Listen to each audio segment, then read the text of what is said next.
termo neurose foi criado pelo médico escocês William Cullen em 1769 para se referir a doenças nervosas que geravam distúrbios na personalidade. Outros estudiosos também trabalharam com esse termo, como os franceses Philippe Pinel e Jean-Martin Charcot. Mas é a concepção freudiana de neurose que vamos estudar nesse vídeo, dando continuidade ao que já aprendemos nos vídeos anteriores. A neurose, para Freud, é um distúrbio psíquico e sua causa está no recalque imperfeito de desejos que foram censurados. Esses desejos que foram aprisionados no inconsciente procuram meios de se manifestar, e esses meios acabam sendo justamente os sintomas neuróticos. Isso acontece porque o ego é incapaz de lidar com esses desejos reprimidos sem sofrer. Então, quando fragmentos desses desejos conseguem driblar o recalque e voltar à consciência, eles precisam ser mascarados como outra coisa. Essa máscara é justamente o sintoma neurótico, e ele pode se apresentar de diferentes formas.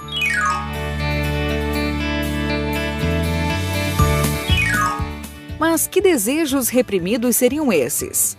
Bom, inicialmente, Freud percebeu que seus pacientes neuróticos sempre traziam à tona lembranças de abusos sexuais sofridos na infância. Então, ele desenvolveu a chamada teoria da sedução, que afirmava que as raízes das neuroses se encontravam em experiências sexuais traumáticas na infância. Na medida em que Freud avançou em suas pesquisas, ele percebeu que aquelas lembranças eram, na verdade, fantasias. Seus pacientes não tinham sido abusados. Eles estavam trazendo novamente à consciência seus próprios desejos sexuais infantis que tinham sido recalcados por medo, culpa e vergonha. Por terem sido recalcados, esses desejos reapareciam distorcidos ao longo da terapia, como se fossem experiências traumáticas nas quais o paciente se percebia como vítima de um abuso. É importante entendermos que na psicanálise, o termo sexualidade não se refere apenas ao ato sexual, mas também ao universo dos afetos. Logo, desejos sexuais incluem, além dos prazeres genitais, o desejo de ser amado, de ser reconhecido e o amor fraternal, por exemplo. No vídeo anterior, vimos que o bebê sente prazer sexual ao ser alimentado e que esse prazer não é de ordem genital. A sexualidade do bebê está relacionada à satisfação da tensão alimentar e ao afeto que ele recebe do adulto durante esse ato de satisfação. O registro dessa satisfação, que é simultaneamente fisiológica e afetiva, está na base da sexualidade humana. Assim, a sexualidade infantil envolve uma gama enorme de sensações, afetos, descobertas e fantasias. Por isso, um desejo sexual infantil reprimido não é obrigatoriamente um desejo relacionado ao ato sexual em si, mas a um universo de anseios muito mais abrangentes. A neurose, portanto, é resultado de desejos infantis que foram interditados, esquecidos e, mais tarde, se manifestam através de alguns sintomas. Cada conjunto de sintomas caracteriza um tipo diferente de neurose. Vamos ver algumas delas.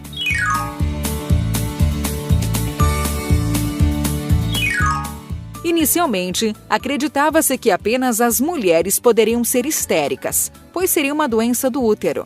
Contudo, Charcot e Freud perceberam que os sintomas da histeria apareciam tanto em mulheres quanto em homens. Na neurose histérica ou neurose de conversão, um sentimento ou desejo permanece reprimido no inconsciente, mas, mesmo não sendo mais lembrado, ele provoca sintomas físicos, como dores corporais, paralisias, cegueira, surdez.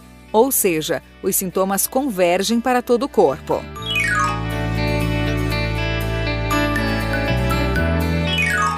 Segundo Freud, na neurose obsessiva, o pensamento ou desejo que foi recalcado permanece no inconsciente, mas a emoção atrelada a ele escapa para o consciente. Essa emoção será atrelada a outras ideias, que então se tornam obsessivas, e será preciso repetir exaustivamente essas ideias na tentativa vã de satisfazer o desejo original recalcado. Por isso, na neurose obsessiva, é comum que o neurótico tenha apego a certos rituais que ele não consegue deixar de manter, como de verificar 15 vezes se cada fechadura da casa está trancada antes de sair. Rituais demorados e trabalhosos são criados e precisam ser mantidos a qualquer custo.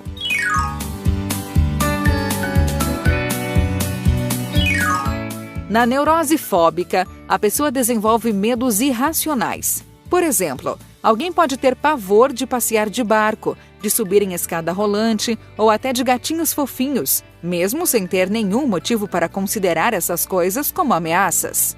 Nesses casos, o sentimento de trauma relacionado ao desejo recalcado é deslocado para um novo objeto. Na fobia, o neurótico se sente muito embaraçado, pois ele sabe, racionalmente, que esses objetos ou situações não representam ameaça, mas não consegue controlar suas reações de medo, que podem incluir até mesmo desmaio.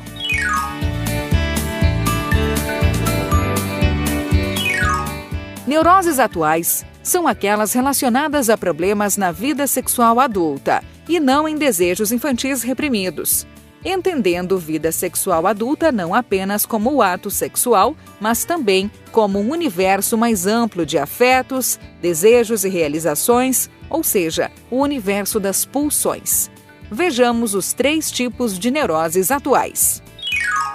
Na neurastenia, a pessoa desenvolve um comportamento intolerante a estímulos, que normalmente deveriam ser tolerados sem grandes dramas, como uma música alta na festa de aniversário do vizinho, ou uma reunião que foi desmarcada na última hora, ou mesmo uma simples opinião divergente sobre um assunto qualquer.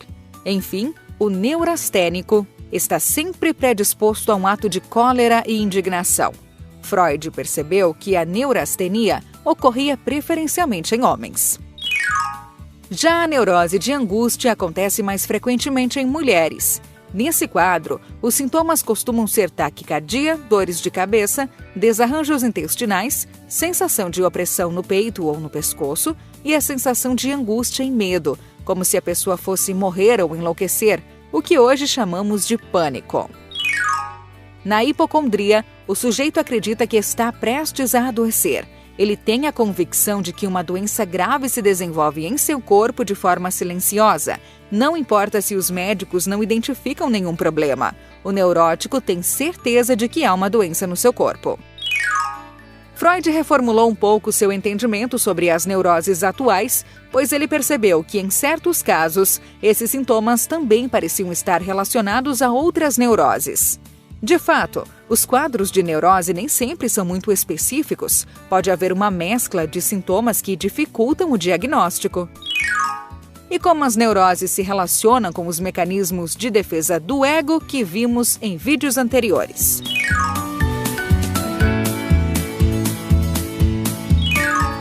Os mecanismos de defesa, em suas manifestações corriqueiras, são, por assim dizer, formas brandas de resistir e contornar os nossos conflitos internos e as nossas dificuldades de lidar com alguns aspectos da realidade externa. Já as neuroses são quadros realmente patológicos. Na neurose, os mecanismos de defesa operam no contexto de uma doença psíquica que precisa ser tratada.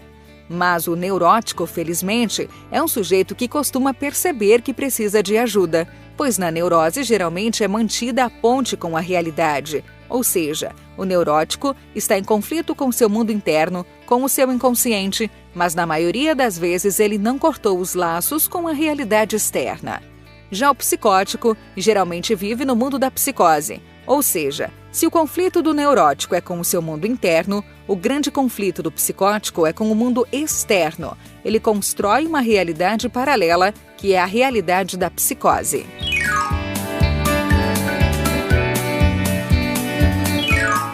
Ao contrário das neuroses que têm origem psíquica, ou seja, são patologias de ordem psicológica, as psicoses teriam origem orgânica, quer dizer, seriam doenças nas quais há um comprometimento neurofisiológico.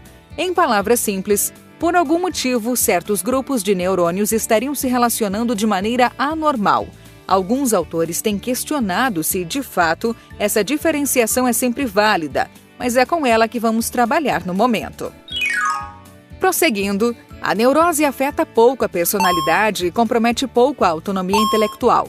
Já a psicose afeta profundamente a personalidade e compromete fortemente a autonomia intelectual. Se a neurose pode ser tratada pelo psicanalista e o psicólogo, a psicose, por ser de ordem orgânica, requer um médico psiquiatra. Se a neurose compromete a emoção, a psicose compromete a razão e a ação. Se o neurótico não costuma perder a ponte com a realidade, o psicótico geralmente a perde. Por isso, o neurótico normalmente está consciente da sua doença, já o psicótico geralmente não. Apesar de sempre imaginarmos o psicótico como um louco segurando uma faca prestes a nos atacar, a verdade é que a psicose nem sempre é tão evidente. O psicótico, muitas vezes, dorme tranquilamente na casa ao lado ou convive conosco no ambiente de trabalho e nos encontros familiares. Podemos classificar as psicoses em 3 grandes grupos: a paranoia, a esquizofrenia e as alterações severas do humor. Vamos observá-las rapidamente.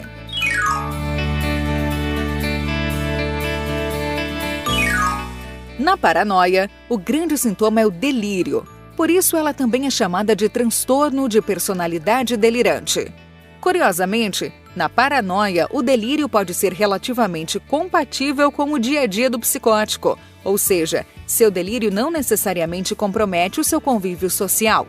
O psicótico pode ter delírios de ciúmes, de grandeza, de perseguição, entre outros, e ainda assim conviver socialmente sem a necessidade de ser apartado, a não ser em casos extremos.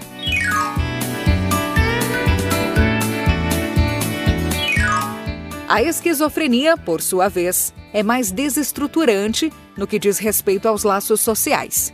O esquizofrênico tende a estranhar a si mesmo, ou seja, parece haver um afastamento da própria personalidade, e ele pode chegar ao ponto de não se reconhecer mais no espelho. O delírio, na esquizofrenia, frequentemente é incompatível com a realidade, podendo haver inclusive a presença de alucinações. No filme Uma Mente Brilhante, é retratada a história do grande matemático John Nash, que sofria de delírios de perseguição e alucinações, e ainda assim foi um excelente professor e pesquisador durante toda a sua vida.